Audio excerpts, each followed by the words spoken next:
आप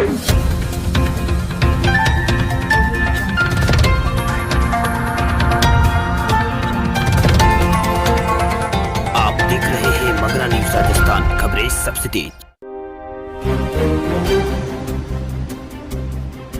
आज की ताजा खबरों के अपडेट में बात करेंगे। सरकार का बड़ा ऐलान, सुकून स्कीम के तहत बेटी की शादी के लिए मिलेंगे 51,000 रुपए। आखिर कौन से राज्य में शुरू की गई है स्कीम, बताएंगे आपको इस अपडेट में। साथ ही यहाँ पर अब केवल नौकरी पेशा ही नहीं बल्कि सबको मिलेगा पीएफ का फायदा। नियम बदलने की हो रही है तैयारी, इस खबर को भी जानेंगे विस्तार से। साथ ही यहाँ पर अगर आपका खाता पोस्ट ऑफिस के अंदर है तो पोस्ट ऑफिस के ग्राहकों के लिए महत्वपूर्ण खबर, 1 अप्रैल से बदल रहे हैं कई तरह के नियम, इस खबर को भी जानेंगे विस्तार से। साथ ही यहाँ पर रेलवे ने बंद किए हैं सभी इमरजेंसी नंबर, अब सिर्फ एक ही नंबर पर दर्ज होगी आपकी शिकायत।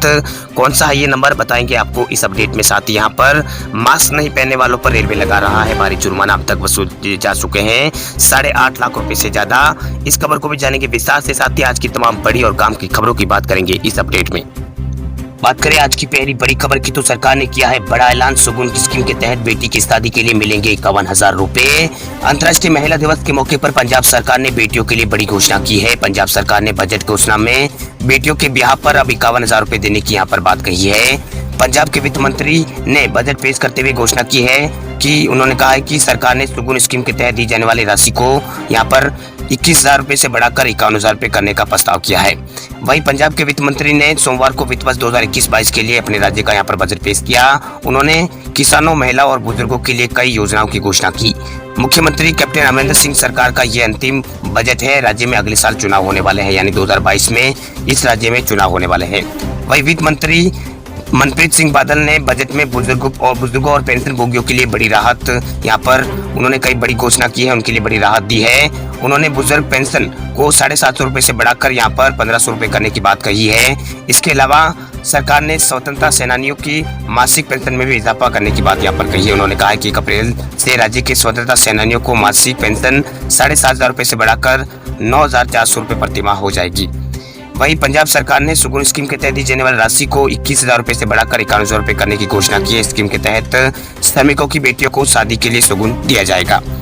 इसके अलावा पंजाब सरकार ने बजट में किसानों के लिए बड़ा ऐलान किया है। वित्त मंत्री बादल ने किसानों का लोन माफ करने की घोषणा की है। वहीं वित्त मंत्री ने बजट भाषण में कहा है कि पंजाब सरकार 2021-22 में राज्य के 1.13 लाख किसानों का 11,086 करोड़ रुपए और भूमिहीन किसानों का 526 करोड़ रुपए का एग्रीकल्चर लोन यहाँ पर माफ करेगी। चलिए अब बात करते हैं अगली बड़ी और काम की खबर की। तो अब केवल नौकरी पेशा ही नहीं बल्कि सबको मिलेगा पीएफ का फायदा। नियम बदलने की हो रही है तैयारी। पीएफ हर नौकरी पेशा लोगों के लिए बचत का एक अहम जरिया माना जाता है। मुसीबत के समय सैलरी से कटने वाली ये रकम काम में आती है, वही इस पर ब्याज ही अच्छा मिलता है, इसलिए ये लोगों के रिटायरमेंट का भी सहारा होता है। लेकिन अब केवल नौकरी पेशा नहीं बल्कि दूसरे लोगों को भी यहाँ पर पीएफ का फायदा मिलेगा, यानी दूसरे लोग भी यहाँ पर पीएफ का फायदा उठा सकते हैं। जल्दी सरकार कर्मचारी भविष्य निधि संगठन यानी ईपीएफओ के तहत अलग से एक फंड यहाँ पर बना सकती है। ये फंड उन लोगों के लिए होगा जो अपनी मर्जी से इस स्कीम का हिस्सा बनना चाहते हैं, यानी इसका हिस्सा लेना चाहते हैं। दरअसल सरकार चाहती है कि हर किसी को पीएफ का फायदा मिल सके। नए फंड को लेकर योजना तैयार की जा रही है जिसे हर किसी के लिए खोला जा सकेगा। आपको बता दें कि अब तक पीएफ का फायदा ईपीएफओ में रजिस्टर्ड 6 करोड़ लोगों को ही मिलता था, यानी मिलता है, लेकिन सरकार चाहती है कि इसका फायदा उन सभी लोगों को मिले जो पीएफ की तरह मिलने वाले रिटर्न में निवेश कर रहे हैं। दरअसल ईपीएफओ के तहत 8.5% ब्याज मिलता है, जबकि दूसरे अन्य सेविंग स्कीम पर ब्याज दरें 7% के करीब होती है।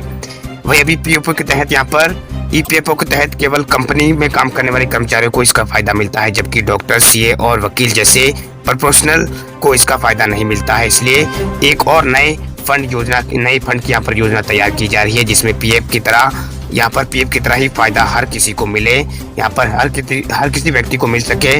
हालांकि इसका फायदा तभी मिलेगा जब आप इसमें यहाँ पर निवेश करेंगे। वही जानकारी के मुताबिक नए नियम लागू करने के लिए यहाँ पर मौजूदा एक्ट में संशोधन करना होगा। मसलन इंडिविजुअल ईपीएफओ की नई स्कीम को सब्सक्राइब करेंगे उन्हें यहाँ पर इस नए फंड से हुई कमाई के आधार पर रिटर्न मिलेगा। पोस्ट ऑफिस खाताधारकों के लिए महत्वपूर्ण खबर, 1 अप्रैल 2021 से पोस्ट ऑफिस के ग्राहकों के लिए कुछ नए नियम लागू होंगे। नए नियमों के तहत निकासी और जमा के नियम अलग अलग पोस्ट ऑफिस के खातों पर लागू होंगे। ये राशि पोस्ट ऑफिस के ग्राहकों के खाते की प्रगति के आधार पर भिन्न हो सकती है। पोस्ट ऑफिस सेविंग अकाउंट ग्राहकों के लिए नए नियमों के तहत पोस्ट ऑफिस ग्रामीण डाक सेवा शाखा में निकासी की सीमा बढ़ जाएगी। अब प्रति व्यक्ति निकासी की सीमा बढ़ा दी गई है। इस अवधि के दौरान कई बैंकों ने बचत खातों में ब्याज दरों को यहाँ पर कम किया है, जबकि यहाँ पर डाकघर की बचत खातों पर ब्याज दर प्रति वर्ष 4% है। वही डाक ग्राहकों के लिए नकदी जमा कराने और निकालने के नए नियम यहाँ पर लागू हो चुके हैं। इंडिया पोस्ट के अनुसार पोस्ट ऑफिस जीडीएस ने रूरल पोस्टल सर्विस शाखाओं में अब निकासी की सीमा 5,000 रुपए से बढ़ाकर 20,000 रुपए प्रति ग्राहक यहाँ पर कर दी गई है। वही पोस्ट ऑफिस सेविंग अकाउंट के लिए न्यूनतम राशि 500 रुपए है, ये यहाँ पर आवश्यक होगी। यदि खाते में कोई न्यूनतम राशि नहीं है तो खाता यहाँ पर रख रखाव शुल्क के रूप में 100 रुपए यहाँ पर खाते से काट दिए जाएंगे। अगर महीने में 4 बार बचत खाते से यहाँ पर नकदी निकाली जाती है तो कोई शुल्क यहाँ पर नहीं लगेगा। हालांकि प्रत्येक इसके बाद यहाँ पर लेन देन पर निकाली गई कुल राशि का 25% यानी यहाँ पर 25 या फिर यहाँ पर 0.5% शुल्क लिया जाएगा। पैसा जमा कराने की कोई यहाँ पर शुल्क नहीं लगेगा। वही बचत या चालू खाते के लिए जरूरी यहाँ पर 25,000 रुपए प्रति माह की निकासी पर कोई शुल्क नहीं लगेगा। हालांकि प्रत्येक बाद में यहाँ पर निकासी पर 0.5% का शुल्क यहाँ पर लगाया जाएगा। चलिए अब बात करते हैं अगली बड़ी खबर की। तो रेलवे ने बंद किए हैं सभी इमरजेंसी नंबर, अब सिर्फ एक नंबर पर दर्ज होगी शिकायत। भारतीय रेलवे ने यात्रियों की सुविधा में इजाफा करते हुए अपने तमाम इमरजेंसी नंबरों को बंद कर दिया है। अब आप सोचेंगे कि इसमें सुविधा की क्या बात है, बल्कि ये तो दिक्कत भरी खबर है। तो ऐसा नहीं है दरियाल, भारतीय रेलवे ने सिर्फ एक नंबर ही सारी शिकायतों, सुझावों और दिक्कतों के लिए यहाँ पर कर दिया है। अब आपको सिर्फ एक ही नंबर हमेशा याद रखना होगा, चाहे कोई भी परेशानी हो, रेलवे उस पर एक ही नंबर पर आपको दिक्कतों को दूर कर देगा। रेलवे मंत्रालय ने ट्वीट करके बताया है कि किसी भी पूछताछ या फिर शिकायत या फिर मदद के लिए आप एक ही हेल्पलाइन नंबर 139 यानी 139 पर आप कॉल करके अपनी सारी शिकायतों को यहाँ पर दर्ज करवा सकते हैं। वही इस पर लोग अपनी शंका या फिर दिक्कतों का समाधान तलाश सकते हैं। वही रेलवे ने ऐसा इसलिए किया है जिससे लोगों को नंबर याद रखने में आसान हो जाए। वही एक ही प्लेटफॉर्म पर सब कुछ यहाँ पर हो सके, आपको सब कुछ यहाँ पर जानकारी मिल सके। वे रेलवे का कहना है कि इसके अलावा अब शायद ही भविष्य में कोई नया नंबर यहाँ पर जारी किया जाए।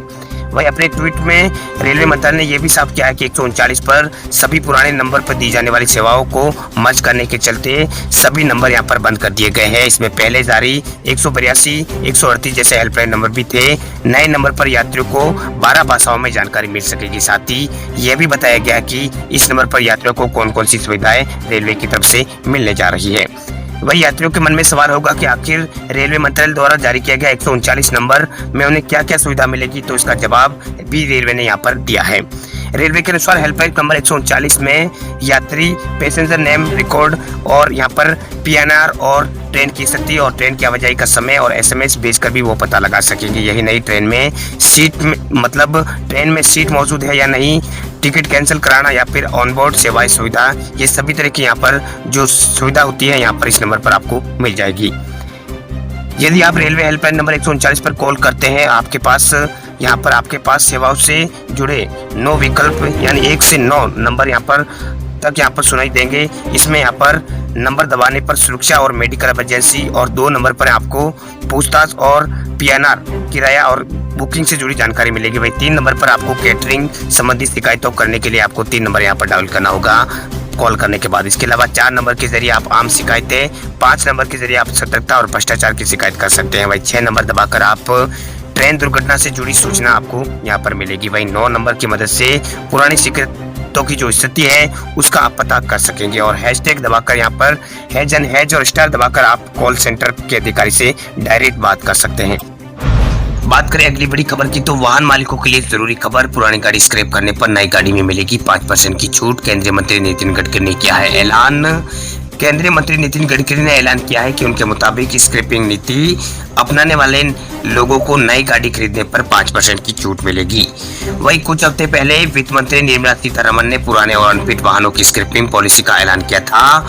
वही एक पखवाड़े से स्क्रैप नीति का यहाँ पर इंतजार किया जा रहा है। वहीं इस बीच केंद्रीय मंत्री नितिन गडकरी ने ऐलान किया है कि उनके मुताबिक स्क्रैपिंग नीति को अपनाने वाले लोगों को नई गाड़ी खरीदने पर 5% की यहाँ पर छूट मिलेगी। वही स्वैच्छिक वाहन स्क्रैपिंग के लिए निजी वाहनों की 20 साल और व्यावसायिक वाहनों की 15 साल की समय सीमा यहाँ पर तय की गई है। वही केंद्रीय मंत्री नितिन गडकरी ने कहा है कि इस नीति के 4 प्रमुख घटक हैं। छूट के अलावा प्रदूषण फैलाने वाले वाहन पर ग्रीन टैक्स और अन्य शुल्क का प्रावधान है। उन्हें स्वचालित सुविधाओं में अनिवार्य फिटनेस और प्रदूषण परीक्षण से गुजरना होगा। इसके लिए देश में स्वचालित फिटनेस सेंटर की आवश्यकता होगी और हमारी सरकार इस दिशा में यहाँ पर काम कर रही है। चलिए बात करते हैं देश भर के कोरोना आंकड़ों की। तो देश भर में पिछले 24 घंटों के दौरान कोरोना के 15,388 नए मामले हैं सामने। 77 लोगों की इस दौरान 24 घंटों में हुई है मौत।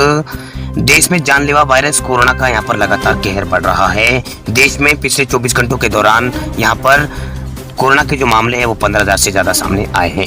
वही केंद्रीय स्वास्थ्य मंत्रालय की ओर से जारी किए गए ताजा आंकड़ों के अनुसार पिछले 24 घंटों में देश में 15,388 नए केस दर्ज किए गए हैं। वहीं से महामारी से कल यहाँ पर 77 लोगों की मौत हो गई। वही देश में अब तक 2 करोड़ 30 लाख से ज्यादा लोग को यहाँ पर 2 करोड़ 30 लाख से ज्यादा लोगों को कोरोना की वैक्सीन लगाई जा चुकी है। वही स्वास्थ्य मंत्रालय की ओर से जारी किए गए ताजा आंकड़ों के मुताबिक देश में कोरोना पॉजिटिव मामलों की जो संख्या है वो 1 करोड़ 12 लाख 44 हजार के आसपास पहुंच गई है। वहीं इनमें 1,57,000 से अधिक लोगों की मौत हो चुकी है। देश में सक्रिय मामलों की कुल संख्या बढ़कर अब 1,87,000 के पार हो गई है। वहीं कुल डिस्चार्ज हुए मामलों की संख्या 1 करोड़ 8 लाख 99 हजार के आसपास हो गई है। देश में अब तक कुल 2 करोड़ 30 लाख 8 हजार के आसपास लोगों को कोरोना की वैक्सीन लगाई जा चुकी है। वहीं केंद्रीय स्वास्थ्य मंत्रालय की ओर से जारी किए गए ताजा आंकड़ों के अनुसार यहाँ पर कोरोना के मरीजों की संख्या में लगातार यहाँ पर बढ़ोतरी हो रही है। वही भारतीय चिकित्सा अनुसंधान परिषद ने आयुष्मान ने ट्वीट करके बताया है कि देश में कल तक कोरोना वायरस के लिए कुल 22 करोड़ 27 लाख 16 हजार 796 यहाँ पर सैंपल टेस्ट किए जा चुके हैं, जिनमें 7 लाख 48 हजार के आसपास सैंपल की टेस्टिंग कल की गई थी। वही देश के अन्य राज्यों में कोरोना के जो मामले हैं वो लगातार यहाँ पर बढ़ रहे हैं। इसके अलावा यहाँ पर महाराष्ट्र में सबसे ज्यादा मामले तेजी से बढ़ रहे हैं। महाराष्ट्र के बाद यहाँ पर केरल और केरल के बाद में यहाँ पर गुजरात और गुजरात में भी मामलों में यहाँ पर बढ़ोतरी हो रही है। गुजरात के अलावा यहाँ पर दूसरे राज्यों में भी कोरोना के मामलों में लगातार बढ़ोतरी हो रही है। वही दिल्ली में भी पिछले 24 घंटों में जो नए मामले सामने आए हैं वो यहाँ पर चिंताजनक मामले हैं। इसके अलावा यहाँ पर महाराष्ट्र के अलावा यहाँ पर मध्य प्रदेश और केरल में भी कोरोना के मामलों में बढ़ोतरी देखी जा रही है। खबरों की दुनिया में आइए हमारे साथ कहीं भी और कभी भी जुड़िए। हम मिलेंगे फेसबुक पर, हम दिखेंगे यूट्यूब पर, हमें फॉलो कीजिए ट्विटर पर। देश प्रदेश की ताजा तरीन खबरों के लिए मगरा न्यूज राजस्थान के यूट्यूब चैनल को सब्सक्राइब कीजिए और साथ में घंटी का निशान दबाइए।